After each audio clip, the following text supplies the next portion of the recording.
आज हम लोग बात करने जा रहे हैं अपने क्लास 12 के पहले चैप्टर अपने अकाउंटेंसी का जो है कि है फंडामेंटल्स ऑफ पार्टनरशिप।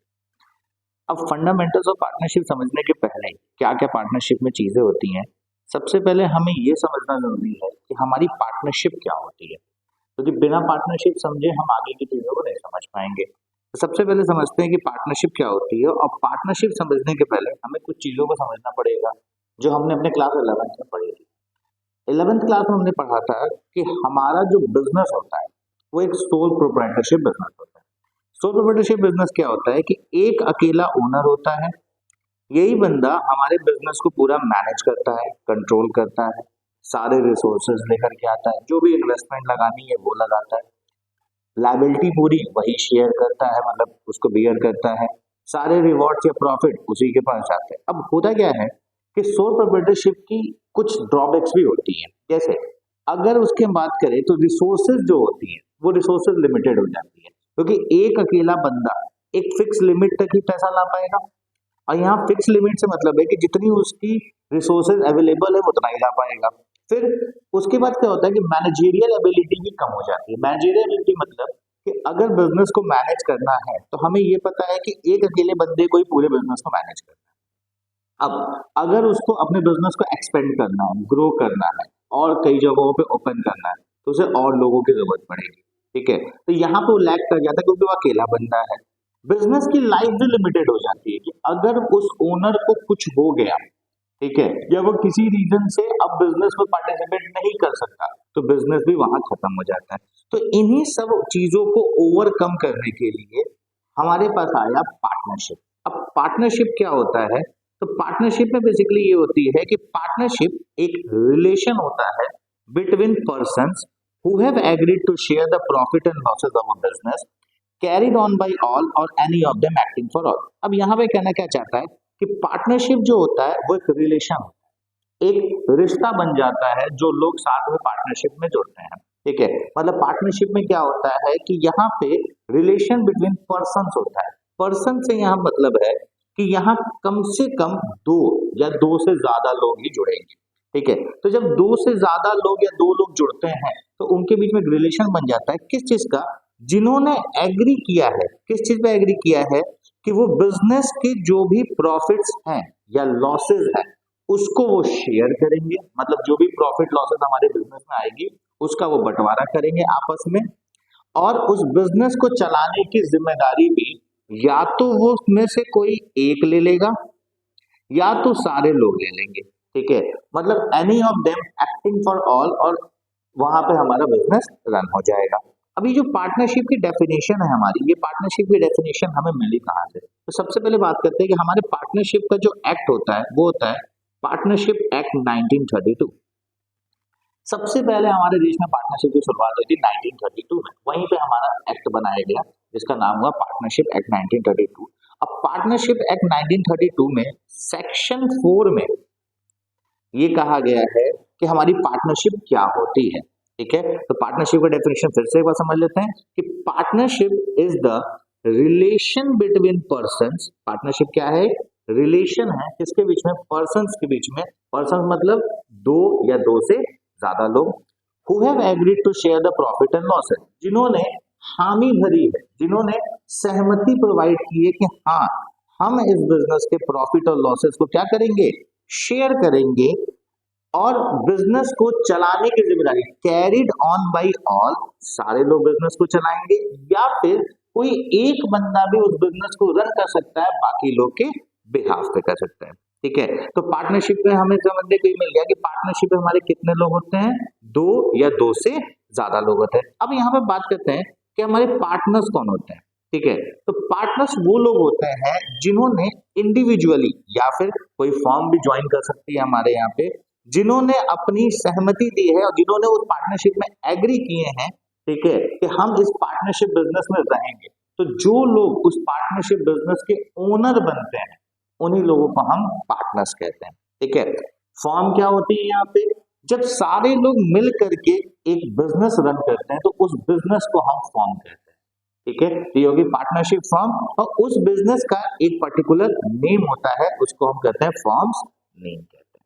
ठीक है, अब हमारी पार्टनरशिप में कुछ फीचर्स हैं, उन फीचर्स को भी समझना जरूरी है हमें। सबसे पहला फीचर हमारी पार्टनरशिप का है कि पार्टनरशिप इज अ रिलेशन और एसोसिएशन ऑफ पर्सन। मतलब एसोसिएशन ऑफ पर्सन का मतलब होता है कि कई सारे लोग अलग अलग टाइप के, मतलब अलग अलग बैकग्राउंड से, अलग अलग सोच रखने वाले लोग जब मिलकर के किसी एक पर्टिकुलर वर्क को परफॉर्म करते हैं तो हम उसे कहते हैं एसोसिएशन ऑफ पर्सन। और जब सारे लोग मिलकर के किसी पर्टिकुलर वर्क को परफॉर्म करते हैं तो ऑटोमेटिक उनके बीच में एक रिलेशन बन जाता है जो एक दूसरे जानने लगते हैं। जैसे अगर हम बात करें कि दो दोस्त हैं या दो से ज्यादा भी दोस्त है, 3 4 5 दोस्त है, हर किसी का बैकग्राउंड अलग अलग है, ठीक है, कोई एक दूसरे को पर्टिकुलरली नहीं जानता, लेकिन जब वो दोस्त बन जाते हैं तो उनके बीच में एक रिश्ता जुड़ जाता है जिसको हम कहते हैं दोस्ती का रिश्ता, ठीक है। अब वो पांचों की सोच भी अलग हो सकती है, पांचों का बैकग्राउंड भी अलग हो सकता है, लेकिन दोस्ती के मामले में वो पांचों एक साथ एक जगह पे खड़े हो जाते हैं, तो यही उनका कहलाता है रिलेशन। सेम वही चीज हमारी पार्टनरशिप के साथ होती है। अब पार्टनरशिप में कौन कौन सा ऐसा बंदा है जो पार्टनर नहीं बन सकता, ठीक है, मतलब कुछ लोगों को हमारी पार्टनरशिप में डिस्क्वालीफाई भी किया गया है कि ऐसे लोग जो कि पार्टनर्स नहीं बन सकते, और इनका जो डेफिनेशन हमें दिया गया है वो दिया गया है इंडियन कॉन्ट्रैक्ट एक्ट 1872 में, ठीक है। इंडियन कॉन्ट्रैक्ट एक्ट 1872 में बताया गया है कि कौन कौन से लोग पार्टनर्स नहीं बन सकते। सबसे पहला बंदा जो पार्टनर नहीं बन सकता है वो है एक माइनर। माइनर मतलब क्या है, वो बंदा जो 18 ईयर्स से कम है, मतलब जिसकी जो पर्टिकुलर एज है वो कितनी है, 18 ईयर्स या फिर उससे कम है, ठीक है, तो वो बंदा हमारा पार्टनर नहीं बन सकता। दूसरा, कोई भी ऐसा पर्सन जो कि अनसाउंड माइंड का है। अनसाउंड माइंड मतलब जिसको हम कह सकते हैं जो मेंटली चैलेंज बंदा है, जिसके पास सही डिसीजन लेना या सही चीज को सोच करके उसको परफॉर्म करने की जिसके अंदर एक क्षमता नहीं है, जो उन चीजों को पर्टिकुलरली अच्छे फैसले तक नहीं पहुंच सकता है, ठीक है, उसको हम मेंटली एबल कहते हैं या अनसाउंड माइंड कहते हैं। और तीसरा, ऐसा पर्सन जिसको लॉ ने डिस्क्वालीफाई किया, मतलब हमारी कानून, हमारा लॉ, हमारी जुडिशरी ने मना किया है कि नहीं, इसको आप किसी भी सूरत में अपना पार्टनर नहीं बना सकते हो, ये 3 लोग हमारे पार्टनरशिप फॉर्म में पार्टनर्स नहीं बन कर सकते। कौन कौन? सबसे पहला एक माइनर, दूसरा एक पर्सन जो कि अनसाउंड माइंड का है, मतलब जो सही से सोच नहीं सकता, जिसके फैसले सही नहीं होंगे, ठीक है, जिसका माइंड स्टेबल नहीं, मतलब वो एक अच्छे स्टेट ऑफ माइंड में नहीं है तो वो फैसले ले सके, ठीक है। और तीसरा ऐसा बंदा जिसको हमारी लॉ ने डिस्क्वालीफाई किया, ठीक है। आगे बात करते हैं। अब यहाँ पर्सन जो वर्ड है, इस पर्सन वर्ड का क्या मतलब है? इस पर्सन वर्ड का मतलब है कि हमारे पास कम से कम 2 या 2 से ज्यादा पार्टनर होने चाहिए। मतलब एक अकेला सिंगल बंदा पार्टनर नहीं कहला सकता, वो हमेशा सोल प्रोप्राइटर कहलाएगा। और दूसरा, a partner can be an individual और नॉन इंडिविजुअल, मतलब पार्टनर जो है वो कोई भी हो सकता है। एक्स एक बंदा है, ये पार्टनर बन सकता है। XYZ लिमिटेड एक कंपनी है, एक फॉर्म है, एक बिजनेस है, ये भी पार्टनर बन सकती है किसी के साथ, ठीक है। एक इंडिविजुअल बिजनेस है एक्स जनरल स्टोर, ठीक है, या डिपार्टमेंटल स्टोर, ये भी किसी के फॉर्म में पार्टनरशिप फॉर्म में पार्टनर बन सकता है। तो पार्टनर कोई भी बन सकता है, चाहे वो एक इंडिविजुअल बंदा हो, इंडिविजुअल पर्सन हो, या फिर कोई एक कंपनी हो, या कोई एक फर्म हो, या फिर कोई स्कूल, कॉलेज, हॉस्पिटल, कोई भी मिल करके आपस में पार्टनर बन सकता है, ठीक है। अब यहाँ बात करते हैं कि कितने मैक्सिमम नंबर्स ऑफ पार्टनर हो सकते हैं, ठीक है। तो हमारी कंपनीज एक्ट के सेक्शन 464, ठीक है, ऑफ कंपनीज एक्ट 2013 ने क्लासिफाई किया है कि maximum number of partners can be 50, ठीक है। आपको यही जानना जरूरी है कि मैक्सिमम कितने नंबर ऑफ पार्टनर बन सकते हैं। 50% मैक्सिमम पर नंबर ऑफ पार्टनर बन सकते हैं। हाँ, उसको किसी रीजन से आप 100 कर सकते हो, लेकिन अभी वो आपके क्लास 12 में समझ नहीं होती। आपको क्लास 12 में यही जानना है कि आप मैक्सिमम कितने पार्टनर्स बना सकते हो, तो 50 पार्टनर्स मैक्सिमम बन सकते हैं, ठीक है। अब हमारी पार्टनरशिप फर्म में पार्टनर्स तो आ गए, ठीक है। दूसरा जो फीचर है वो है एग्रीमेंट। एग्रीमेंट क्या कहता है? देखिए एग्रीमेंट का मतलब होता है कि अगर हम कहते हैं कि कोई दो लोग हैं, ठीक है, वो मिलकर के कोई काम कर रहे हैं, आज आपने क्या बोला वो आपको नहीं याद, कुछ महीनों बाद, कुछ दिनों बाद। जैसे अगर हम सिंपल सा किसी से पूछे कि आपने 10 मई 2017 को क्या खाया था, आपको नहीं याद होगा, ठीक है। हाँ, ये कैसे याद होगा? अगर उस दिन आपका बर्थडे हो या आपके लाइफ में कुछ स्पेशल चीजें हुई हो तब आपको याद होगा, लेकिन नॉर्मल केस में आपको ये याद नहीं होगा। अब यही सेम चीज पार्टनरशिप में भी होती है कि जब लोग मिलते हैं, ठीक है, तो उनको याद नहीं होता है कि उन्होंने क्या क्या टर्म्स डिसाइड किए थे, या फिर अगर टर्म्स ना डिसाइड हो और सीधे हम कहेंगे आओ चलो पार्टनरशिप शुरू करते हैं, बट ऑब्वियस सी बात है आगे चल के प्रॉब्लम्स आनी ही आनी है। तो इन प्रॉब्लम से बचने के लिए वहां पे बर्थ होता है, वहां पे हमारे सामने आती है वो है पार्टनरशिप की एग्रीमेंट, ठीक है। अब पार्टनरशिप की एग्रीमेंट कैसे हो सकती है? तो पार्टनरशिप की एग्रीमेंट ओरल भी हो सकती है और रिटन भी हो सकती है।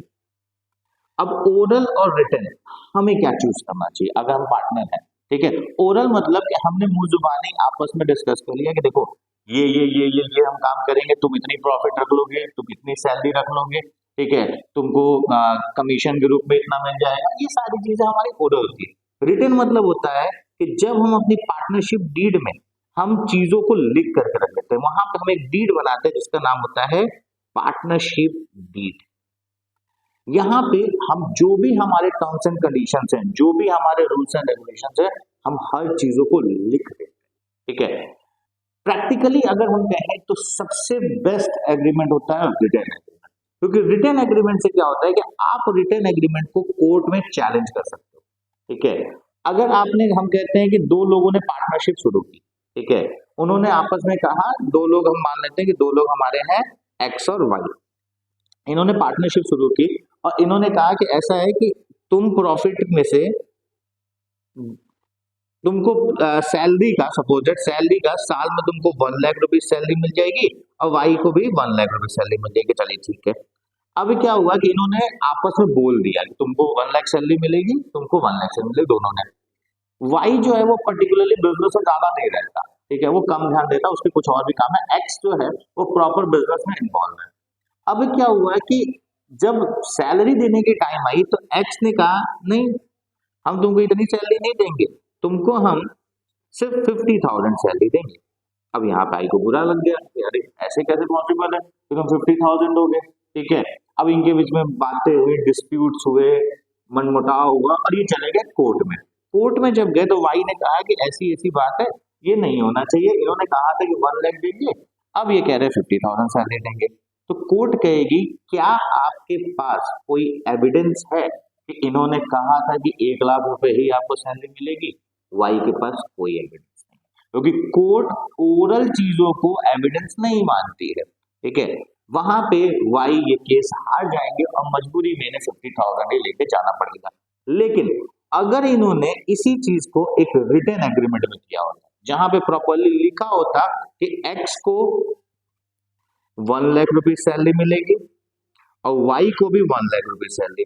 अब अगर एक्स सैलरी देने से डिनाई कर देते हैं तो वाई केस करेंगे और कोर्ट में ये प्रूव भी करेंगे उनके पास रिटन एग्रीमेंट है। तो पार्टनरशिप डीड जो रिटन एग्रीमेंट होती है उसको बना लेना बहुत सेफ होता है पार्टनरशिप में, ताकि कल को आप में आपस में कोई डिस्प्यूट आए तो आपको किसी तरीके से प्रॉब्लम ना आए, ठीक है। आगे बढ़ते हैं। तीसरी होती है हमारी प्रॉफिट शेयरिंग। अब जब भी हमारी पार्टनरशिप होगी तो प्रॉफिट होगा, ठीक है। हम पहले ही नेगेटिव ना मान के चले कि लॉस भी हो सकता है, हम पहले पॉजिटिव और फेवरेबल मान के चले कि क्या होगा, हमें प्रॉफिट होगी। अब जब प्रॉफिट होगी तो इस प्रॉफिट की भी शेयरिंग होगी, भाई बंटवारा होना चाहिए, पार्टनरशिप में हर चीज का बंटवारा होता है, ठीक है। हर चीज सबको मिलनी चाहिए, हर पार्टनर को जो उस पार्टनरशिप फॉर्म की बिलोंग करती है। तो प्रॉफिट का भी जब बंटवारा होगा तो प्रॉफिट किस रेशियो में बंटवारा होगा, ठीक है। तो पार्टनर्स क्या करते हैं, अपने एग्रीमेंट में एक पर्टिकुलर रेशियो लिख देते हैं कि आप इतना प्रॉफिट शेयर करोगे। ये रेशियो कोई पर्टिकुलर बेसिस पे नहीं होता, ठीक है, कि हम कहें कि एक्स जो है वो 30 लाख रुपीज लगा रहा है, वाई जो है वो 20 लाख रुपीज लगा रहा है एज अ कैपिटल, ठीक है। तो सर एक्स को ज्यादा प्रॉफिट मिलना चाहिए, हो सकता है ये प्रॉफिट 1:1 हो जाए, आधी आधी दोनों बांट लें, क्यों? एक्स जो है वो ज्यादा टाइम बिजनेस में ना देता हो, वाई से ज्यादा टाइम। तो ये रेशियो ना देखिए, हाँ इन्हें एक profit sharing ratio timely decide कर लेना है कि किस रेशियो में ये प्रॉफिट और लॉसेस का शेयरिंग करेंगे। इसके बाद आता है बिजनेस।